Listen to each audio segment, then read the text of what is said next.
Tauhid dan kaitannya dengan dakwah. Tauhid ni berasal pada perkataan wahid, iaitu satu. Apabila ia memberi makna satu, ia memberi erti bahawa Allah Subhanahu Wa Taala lah satu-satunya Tuhan yang wajib disembah oleh manusia dan menumpukan keseluruhan tumpuan hidupnya kepada Allah Subhanahu Wa Taala. Kerana itu, tauhid memberi erti mengesakan, mensatukan, yakni seluruh kehidupan kita tertumpu kepada hanyalah Allah satu-satunya Tuhan yang wajib kita sembah.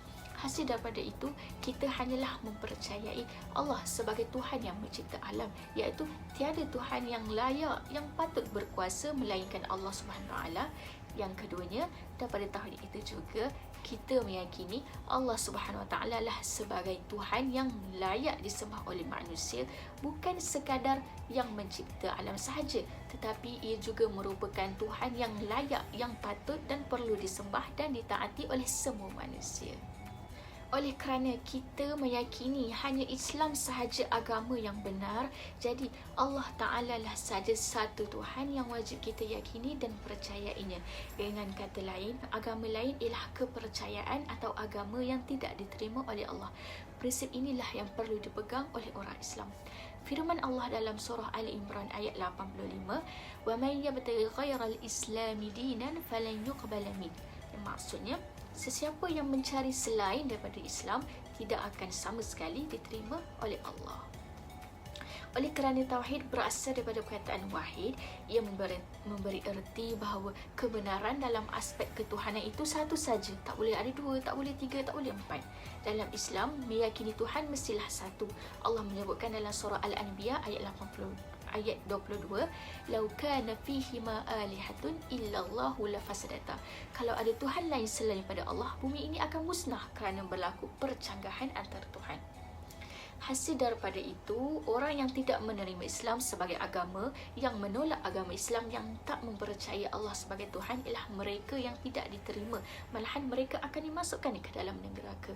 Firman Allah dalam surah An-Nisa ayat 115, "Watha'at masira." Satu tempat kesudahan yang sangat buruk, iaitu neraka Jahannam, merupakan tempat yang tak layak bagi manusia yang beriman kepada Allah. Maka di sinilah asas kepada dakwah. Inilah hubungan antara tauhid dan dakwah, di mana dalam Islam ini, oleh kerana kita meyakini Islam sahaja agama yang benar, manakala orang yang tak Islam merupakan orang yang akan dimasukkan ke dalam neraka, maka tugas kita manusia sebagai orang yang beriman kepada Allah berusaha untuk menyelamatkan mereka yang berada dalam kesesatan dan hidup dalam kebatilan dalam pencarian Tuhan ini.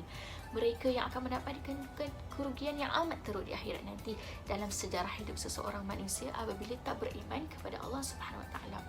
Jadi, dakwah ni adalah asas tauhid. Tauhid bererti meyakini satunya Tuhan, kebenaran dalam agamanya satu, kebenaran dalam ketuhanannya satu. Tak boleh ada dua agama, dua Tuhan. Dengan ini, kita berusaha untuk menyelamatkan manusia yang tak beriman kepada Allah, kerana apabila dia tak beriman, dia dimasukkan ke dalam neraka, tempat yang paling hina, buruk, jijik, kotor, tempat kesudahan hidup manusia yang paling malam. Jadi, tanggungjawab ini merupakan satu amanah yang Allah berikan kepada kita, orang Islam yang ada pengetahuan dan juga ada kesedaran.